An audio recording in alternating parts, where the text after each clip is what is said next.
È una partita che certamente riguarda la provincia di Belluno, ma che va oltre i confini bellunesi. Quello dello sbocco a nord per il Veneto è un tema che non resterà solo un auspicio. A Treviso il ministro alle infrastrutture Matteo Salvini ha confermato ai nostri microfoni che il dossier è sul suo tavolo. Sì, sullo sbocco a nord ci stiamo lavorando, però siccome a me piace dare una notizia quando ho il progetto e i fondi, sul quarto lotto della tangenziale si sta lavorando al progetto e ci sono i fondi e quindi vengo a Treviso, così come sarò dopo a Vicenza per quello che riguarda l'alta velocità da Vicenza con dei dati concreti.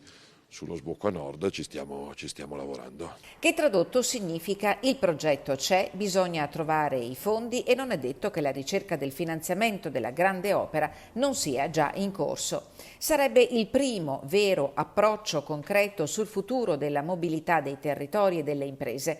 Uno sbocco a nord, ha dichiarato recentemente la presidente di Confindustria Belluno Dolomiti, consentirebbe soprattutto al quadrante orientale del Veneto di connettersi direttamente con il cuore dell'Europa.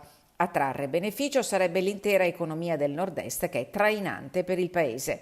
Loren Berton ricorda che accanto a Confindustria Belluno Dolomiti si sono schierate le associazioni industriali di Trento e Bolzano per portare avanti un piano integrato per la mobilità dolomitica coordinato dall'Università di Padova.